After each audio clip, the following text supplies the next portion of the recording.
ஓம் நம சிவாய. தென்னாடுடைய சிவனே போற்றி, எந்நாட்டவர்க்கும் இறைவா போற்றி. ஸ்ரீ குபேரன் டிவி நேயர்கள் அனைவருக்கும் ஜோதிடர் யோகி ஜெயப்பிரகாஷின் அன்பான வணக்கங்கள். கேது எப்போது நன்மையை செய்வார்? இந்த பதிவில் நம்ம பார்க்க போகிற ஒரு அற்புதமான அமைப்பு இதுதான். இதில் என்ன ஒரு விஷயம் அப்படின்னா, கேது கிரகங்கள் எப்பொழுதுமே தீமையை செய்யாதுங்க. என்னையா சொல்கிற நீ? அப்போ ஏன் சனியை பார்த்து பயப்படுறோம், ராகு கேதுவை பார்த்து பயப்படுறோம் அப்படின்னு கேட்பீங்க. நல்லா புரிஞ்சுக்குங்க. கேதுங்கிற டாபிக்குள்ளே நம்ம வர்றதுக்கு முன்னாடி இந்த ஒரு பாயிண்ட்டை நீங்கள் புரிஞ்சுக்கிட்டீங்க அப்படின்னா இந்த பதிவை நீங்கள் எளிமையாக புரிஞ்சுக்கலாம். நவக்கிரகங்கள் என்பது நம்மை கெடுப்பதற்கோ நம்மை வளர்ப்பதற்கோ அவர்கள் நம்முடைய எதிரியோ நம்முடைய மாமனோ மச்சானோ இல்லை. மாமனா மச்சானா இருந்தால் நமக்கு சப்போர்ட் பண்ணுவாங்க, நம்முடைய எதிரியாக இருந்தால் நமக்கு தொந்தரவு பண்ணுவாங்க. ஆனால் அது ரெண்டுமே அவங்க கிடையாது. அப்போ இதிலிருந்து நமக்கு என்னங்க தெரியுது? அவங்களுக்கும் நமக்கும் எந்த விதமான உறவு முறையும் கிடையாது. அவர்கள் நம்மை கெடுப்பதற்கும் காரணம் இல்லை, கொடுப்பதற்கும் காரணம் இல்லை அப்படிங்கிறத முதல்ல அடிப்படையில் புரிஞ்சுக்கிட்டீங்க அப்படின்னா இப்போ இந்த பதிவை பாருங்கள். சரிங்க, இல்லைன்னு சொல்லிட்டோம். அப்போ எப்படி கெடுப்பாங்க? எப்படி ஒரு கிரகம் நமக்கு நன்மையை செய்கின்றது, எப்படி ஒரு கிரகம் நமக்கு தீமையை செய்கின்றது அப்படின்னு பார்த்தீங்கன்னா, நம்முடைய கர்மாவினை எடுத்து செய்கின்ற கடமையை பெறுபவர்கள் இந்த கிரகங்கள். நீங்கள் நல்ல கர்மாவை வச்சுக்கிட்டு இருந்தீங்கன்னா நல்ல அமைப்புகளை, நல்ல இடங்கள்ல அதற்கு ஏற்றாற் போல உங்கள் ஜாதகங்கள் அமர்ந்து நன்மைகளை செய்வார்கள். கெட்ட கர்மாக்களை வச்சுக்கிட்டு இருந்தீங்கன்னா கெட்ட இடங்கள் அமர்ந்து தீமைகளை செய்வார்கள். அந்த விதத்தில் இப்போ கேதுவை பற்றி கேட்குறீங்க. இந்த கேது அப்படிங்கிறது பார்த்தீங்க அப்படின்னா நம்முடைய கர்மாவை குறிக்கின்ற ஒரு நிழல் கிரகம், புண்ணியங்களை குறிக்கின்ற நிழல் கிரகம். இந்த கேது பொதுவாக எப்பொழுது தீமையை செய்வார் அப்படின்னு பார்த்தீங்கன்னா எப்பொழுதுமே தீமையை தான் செய்வார். எப்போங்க நன்மையை செய்வார் அப்படின்னு பார்த்தீங்கன்னா, உங்களுடைய பிறப்பு லக்னத்திற்கு, நல்லா கேட்டுங்க, உங்களுடைய பிறப்பு லக்னத்திற்கு 3, 6, 11ஆம் பாவகங்களில் அமைகின்ற கேது இயல்பாக நற்பலன்கள் செய்வதாக ஜோதிட சாஸ்திரம் சொல்லுதுங்க.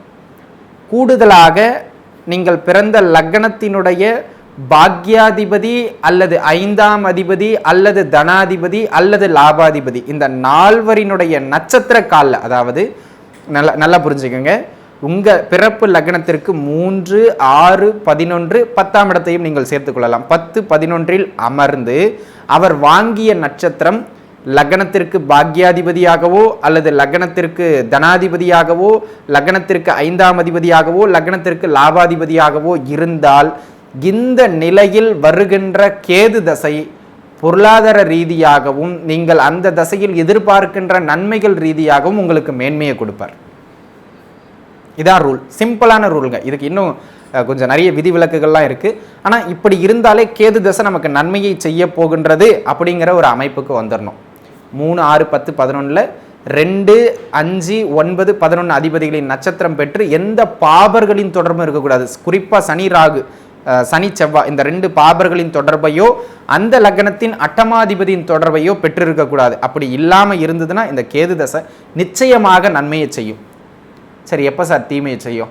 இந்த அமைப்பை தவிர கேது வேறு எங்கு இருந்தாலும் எப்படி இருந்தாலும் கர்மாவை கொடுத்துட்டு போயிடுவார். சரி, குறிப்பாக லக்னத்திலோ அல்லது லக்னத்திற்கு 6, 8, 6ஆம் இடத்தை நாம் விட்டுவிடலாம், அது உபஜயஸ்தானத்தில் வந்துடும். 8லோ, குறிப்பாக லக்னத்திலோ லக்னத்திற்கு 8லோ லக்னத்திற்கு 2லோ அமருகின்ற கேது பார்த்தீங்க அப்படின்னா அட்டமாதிபதியின் சாரத்தையோ பாதகாதிபதியின் சாரத்தையோ பெறுவார். ஆனால் பொருளாதார ரீதியாகவும் நோய் ரீதியாகவும் மிகப்பெரிய தொந்தரவு கொடுத்துருவார். மற்றபடி கேது பகவான் பார்த்தீங்க அப்படின்னு சொன்னால் வேறு எங்கு இருந்தாலும் வாழ்க்கையில் கிடைக்க வேண்டிய சந்தோஷங்களை அழிக்கின்ற கிரகம் கிடையாது. அந்த தசை வரைக்கும் தடை செய்கின்ற கிரகம். ஏன்னா அந்த தசை முடிஞ்ச உடனே வர்றது யாருங்க? நம்பால் சுக்கிரன் அடிச்சு பட்டையை கிளப்பிட்டு போயிடும். அப்படி என்ன கல்யாணமே வேண்டாம்பாங்க. 25 வயசுல கேது தசை ஆரம்பிக்கும், 32 வயசு வரைக்கும் கல்யாணமே வேண்டாம்பான். என்ன பையன் ஆன்மீக ரீதியாக போயிடுவானோ, 33ஆவது வயசுல அவரே பொண்ணை கூப்பிட்டு வந்துடுவாருங்க.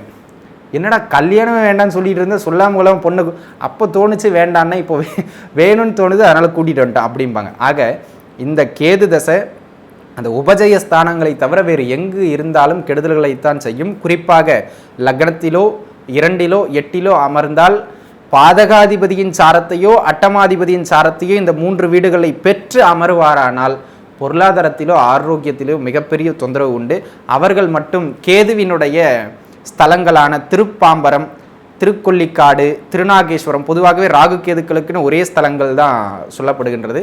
அதிலும் குறிப்பாக சிவபெருமானினுடைய பஞ்சபூத ஸ்தலங்களில் ஒன்றான வாயுஸ்தலமான ஸ்ரீ காளகஸ்தி, திருப்பதி செல்லுகின்ற ஆந்திர பிரதேச மாநிலத்தில் திருப்பதிக்கு செல்லுகின்ற, திருப்பதி திருமலைன்னு சொல்லக்கூடிய இடத்திற்கு செல்லுகின்ற வழியில் இருக்கக்கூடிய ஸ்ரீ காளகஸ்திக்கு செல்லுவது தலை சிறந்த பரிகாரம். இது ராகு கேதுக்கள்னு சொல்லக்கூடிய சர்ப்ப கிரகங்களால் ஏற்படுகின்ற வாழ்க்கையின் சில தடைகளை உடைக்கின்ற தடை உடைக்கும் பரிகார ஸ்தலம். அங்கே போயிட்டு ஒரு நைட்டு தங்கிட்டு காலையில் சாமியை தரிசனம் பண்ணிக்கிட்டு வந்தீங்க அப்படின்னாலே தடைகள் முழுமையாக நீங்காவிட்டாலும் அங்கிருந்து நீங்கள் வெளியில் வருவதற்கான கட்டு நிச்சயமாக உடைபடும். அதில் எந்த விதமான மாற்று கருத்தும் இல்லை.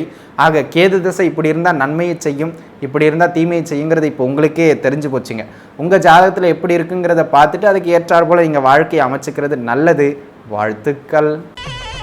ஸ்ரீ குபேரன் டிவியை பார்த்தமைக்கு நன்றிகள். மேலும் இது போன்ற தகவல்களை தெரிந்து கொள்ள ஸ்ரீ குபேரன் டிவியை சப்ஸ்கிரைப் செய்யுங்கள். மறக்காமல் பெல் ஐக்கானை கிளிக் செய்யுங்கள்.